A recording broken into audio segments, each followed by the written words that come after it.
ದಾರಿ ಬಿಡು.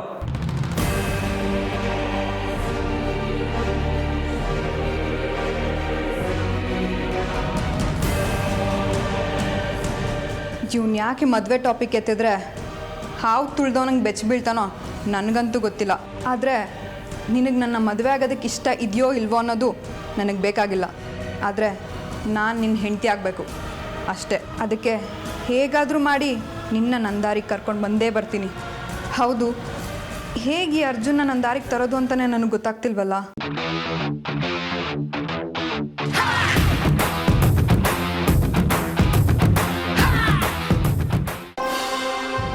ಅತ್ತೆಮ್ಮ, ನೀವಿಲ್ಲಿದ್ದೀರಾ?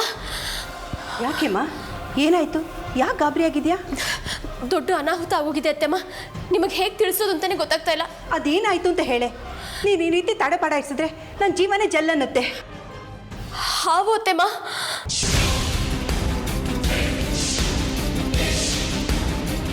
ನಿಮ್ಮ ಮಗ ರೂಮಲ್ಲಿ ಹಾವು ಕಾಣಿಸ್ತು ಅಂತ ಹೇಳಿದ್ರು. ಅವ್ರು ಹೇಳಿದ್ ಕೇಳಿದ್ರೆ ನನಗಂತೂ ತುಂಬ ಭಯ ಆಗ್ತಾ ಇದೆ ಅತ್ತೆಮ್ಮ. ಅಯ್ಯೋ ದೇವ್ರೆ, ಈ ಮನೇಲಿ ಏನಾಗ್ತಾ ಇದೆ? ನಾನು ಯಾವ್ದು ಆಗಬಾರ್ದು ಅಂತ ದೇವ್ರಿಗೆ ಪೂಜೆ ಪುನಸ್ಕಾರ ಮಾಡ್ತಾ ಇದ್ದೀನೋ ಅದೇ ಆಗ್ತಾ ಇದೆ. ಯಾವ ಹಾವಿನ ದೃಷ್ಟಿ ನಮ್ಮ ಮನೆ ಮೇಲೆ ಬೀಳಬಾರ್ದು ಅಂತ ನಾನು ಅಂದ್ಕೊಂಡಿದ್ನೋ ಅದೇ ಹಾವಿನ ದೃಷ್ಟಿ ನಮ್ಮ ಮನೆ ಮೇಲೆ ಬಿದ್ದಿದೆ. ಅದು ಅಲ್ಲದೆ ಅರ್ಜುನ್ ಜೀವನದಲ್ಲಿ ಸರ್ಪ ಪ್ರವೇಶ ಆಗಿದೆ ಅಂತ ಶಾಸ್ತ್ರಿಗಳು ಬೇರೆ ಹೇಳಿದ್ದಾರೆ. ಇಂಥ ಸಮಯದಲ್ಲಿ ವಿಷ್ಣು ಕಣ್ಣಿಗೆ ಹಾವು ಬಿದ್ದಿದೆ ಅಂದರೆ ಇದು ಖಂಡಿತ ಅಪಶಕ್ನನೇ. ನಮ್ಮ ಮನೆಗೆ ಒಳ್ಳೇದಾಗೋದಿಲ್ಲ. ಮತ್ತೀಗ ಏನು ಮಾಡೋದು ಅತ್ತೆಮ್ಮ? ನನಗಂತೂ ಕೈ ಕಾಲೇ ಆಡ್ತಾ ಇಲ್ಲ.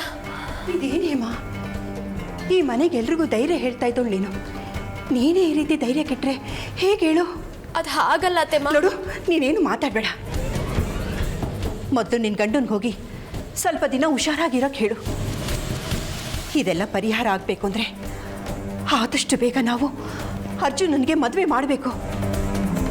ಇಲ್ಲ ಅಂದರೆ ಖಂಡಿತವಾಗ್ಲೂ ಈ ಮನೇಲಿ ಅನಾಹುತ ಆಗುತ್ತೆ.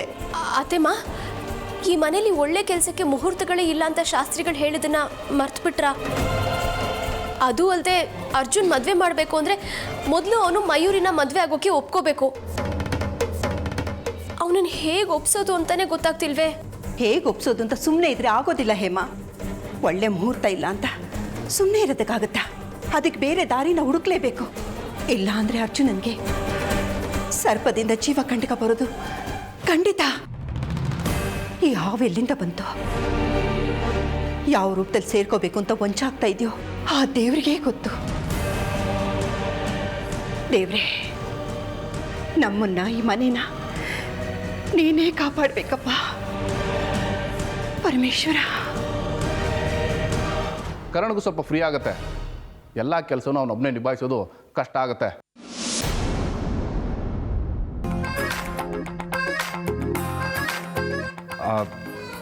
ಆಯ್ತಪ್ಪ, ನೀವು ಹೇಳ್ದಾಗೆ ಆಫೀಸಿಗೆ ಬರ್ತೀನಿ.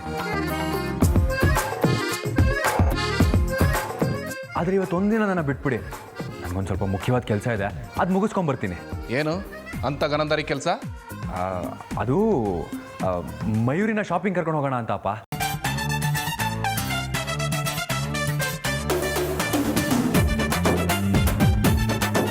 ಏನು ಬೇಕಾಗಿಲ್ಲ, ಶಾಪಿಂಗ್ಗೆ ಇನ್ನೊಂದು ದಿವಸ ಹೋಗುವಂತೆ. ನಡಿ ನನ್ನ ಜೊತೆ. ಅಲ್ವೋ ವಿಷ್ಣು, ಇವನು ಅಪರೂಪಕ್ಕೆ ಮಯೂರಿನ ಶಾಪಿಂಗ್ ಕರ್ಕೊಂಡು ಹೋಗ್ತೀನಿ ಅಂತ ಹೇಳ್ತಾ ಇದ್ದಾನೆ. ನೀನು ನೋಡಿದ್ರೆ ಬೇಡ ಅಂತ ಹೇಳ್ತಿದ್ಯಲ್ಲ. ನೋಡು, ಇವತ್ತೊಂದು ದಿವಸ ಅವನು ಆಫೀಸಿಗೆ ಬರ್ತಿದ್ರೆ ಏನೂ ಆಗೋದಿಲ್ಲ. ನಾಳೆಯಿಂದ ಅವನು ಆಫೀಸಿಗೆ ಕರೆಕ್ಟಾಗಿ ಬರ್ತಾನೆ. ಅಮ್ಮ ನಿನ್ಗೆ ಹೌದು ರೀ, ಅತ್ತೆಮ್ಮ ಹೇಳ್ತಾ ಇರೋದು ನಿಜ. ಅರ್ಜುನ್ ಮಯೂರಿನ ಶಾಪಿಂಗ್ ಕರ್ಕೊಂಡು ಹೋಗ್ತಾ ಇರೋದೇ ದೊಡ್ಡ ವಿಷಯ. ಅಂಥದ್ರಲ್ಲಿ ನೀವು ಅದನ್ನು ಅಡ್ಡಿಪಡಿಸೋದು ಸರಿ ಇರಲ್ಲ. ಇವತ್ತು ಒಂದು ದಿವಸ ಅವನ್ನ ಬಿಟ್ಬಿಡಿ, ನಾಳೆಯಿಂದ ಬರ್ತಾನೆ ಅಲ್ವೇನೋ? ಸರಿ ಆಯಿತು.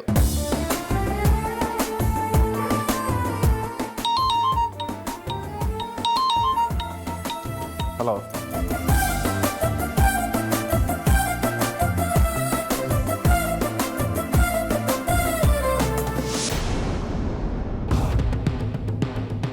ನಾನು ಇನ್ನು ಮುಂದೆ ಇಲ್ಲಿರೋದು ಸರಿಯಲ್ಲ. ನಾನು ಈಗಲೇ ಇಲ್ಲಿಂದ ಹೊರಡಬೇಕು. ಹೌದು, ನಾನು ಈಗಲೇ ಇಲ್ಲಿಂದ ಹೋಗಬೇಕು. ಅದೇ ಸರಿ. ನಿಂತ್ಕೋ ಅಮೃತ. ಎಲ್ಲಿಗೆ ಹೋಗ್ತಾ ಇದೀಯಾ? ಚಿಕ್ಕಮ್ಮ, ಗೊತ್ತಿಲ್ಲ, ಆದರೆ ನಾನು ಮನೆ ಬಿಟ್ಟು ಹೋಗ್ತಾ ಇದ್ದೀನಿ ಚಿಕ್ಕಮ್ಮ. ಯಾಕಿಂತ ನಿರ್ಧಾರಕ್ಕೆ ಬಂದೆ ನೀನು? ಇನ್ನೇನು ಮಾಡಲಿ ಚಿಕ್ಕಮ್ಮ, ನಾನು ಇನ್ನೂ ಇಲ್ಲೇ ಇದ್ದರೆ ಇವ್ರ ಮಗಳು ಅನ್ನೋ ಸಂಬಂಧದ ಸರಪಳಿಯಲ್ಲಿ ಸಿಕ್ಕಾಕೊಂಡ್ಬಿಡ್ತೀನಿ. ಒಂದು ಕಡೆ ವಿಕ್ರಮ್ ಸರೋಜ್ ಅವರ ವಾತ್ಸಲ್ಯ, ಮತ್ತೊಂದು ಕಡೆ ಆ ಅರ್ಜುನ್ ಪದೇ ಪದೇ ಹಿಂದೆ ಬಿದ್ದು ಪ್ರೀತಿ ಮಾಡುವಂತಾನೆ. ಹೀಗೆ ಆದರೆ ನಾನು ನನ್ನ ಗುರಿನ ಸಾಧಿಸೋದಾದ್ರೂ ಹೇಗೆ?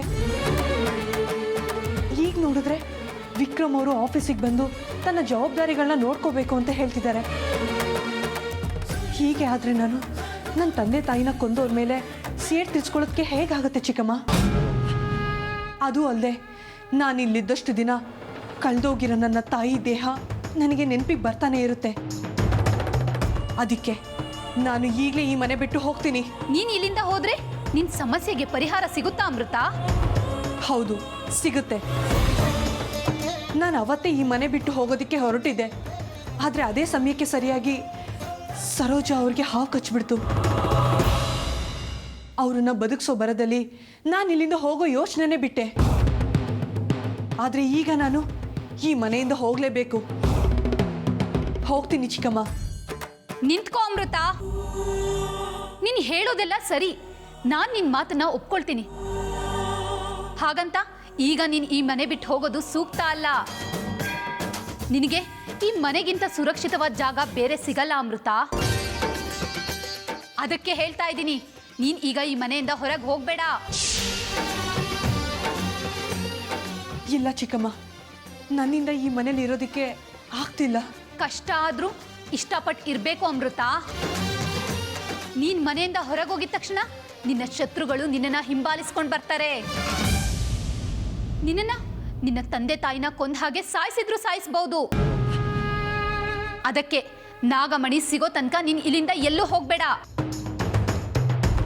ಹೌದು ಅಮೃತ, ನಿನ್ನ ಗುರಿ ಮುಟ್ಟೋ ತನಕ ನೀನ್ ಇಲ್ಲೇ ಇರು.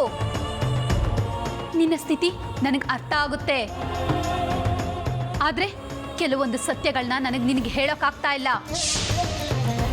ನೋಡು, ನಿನಗೆ ಒಂದು ಮಾತನ್ನು ಮಾತ್ರ ಹೇಳಬಲ್ಲೆ. ಅರ್ಜುನ್ ನಿನ್ ಹಿಂದೆ ಬಂದ್ರು ಏನೂ ಆಗಲ್ಲ. ಆ ಈಶ್ವರನ್ ಇಚ್ಛೆ ಇದ್ದ ಹಾಗೆ ಎಲ್ಲ ನಡೆಯೋದು. ನಿನ್ನ ತಂದೆ ನಾಗರಾಜ ವಾಸುಕಿ ವಂಶದ ಕುಡಿ, ಆ ವಂಶದ ರಾಜ.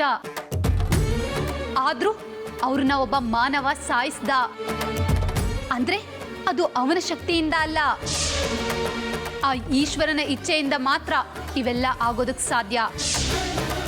ಆ ಅರ್ಜುನ್ ನಿನ್ ಹಿಂದೆ ಪದೇ ಪದೇ ಬರ್ತಾ ಇದ್ದಾನೆ ಅಂದ್ರೆ ಅದು ಆ ಈಶ್ವರನ ಇಚ್ಛೆ ಇದ್ರೂ ಇರಬಹುದು. ಆ ಈಶ್ವರನ ಇಚ್ಛೆ ಹೇಗಿದೆಯೋ ಹಾಗೆ ನಡ್ಕೊಳ್ಳೋದಷ್ಟೇ ನಮ್ಮ ಕರ್ತವ್ಯ ಅಮೃತ. ಅಂದರೆ ಅರ್ಜುನ್ ನನ್ನನ್ನು ಇಷ್ಟಪಡ್ತಾ ಇರೋದು ಈಶ್ವರನ ಇಚ್ಛೆನಾ? ಏನು ಹೇಳ್ತಾ ಇದ್ದೀರಾ ಚಿಕ್ಕಮ್ಮ ನೀವು?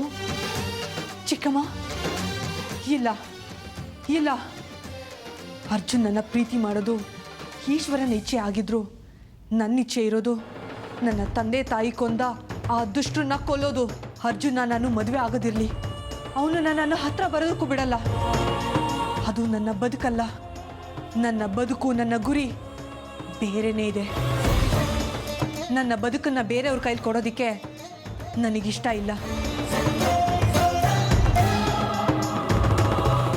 ಈ ರೆಕಾರ್ಡಿಂಗ್ ತಗೊಂಡು ಹೋಗಿ ಆ ವಿಕ್ರಮ್ ಸರೋಜ ಮುಂದೆ ತೋರಿಸಿದ್ರೆ ಇಬ್ರು ಕಳ್ಳರು ಸಿಕ್ಕಾಕೋತಾರೆ. ಈ ಮಯೂರಿ ಒಂದು ಸಲ ಇಷ್ಟಪಟ್ಟಿದ್ದನ್ನ ದಕ್ಕಿಸ್ಕೊಳ್ಳೋ ತನಕ ಬಿಡೋಳಲ್ಲ. ಇವತ್ತು ನಾನು ಹಾಕ್ತಿರೋ ಒಂದೊಂದು ಹನಿ ಕಣ್ಣೀರಿಗೂ ನೀನು ನನ್ನ ಮದುವೆ ಆದ್ಮೇಲೆ ಬೆಲೆ ತರಬೇಕಾಗತ್ತೆ ಅರ್ಜುನ್.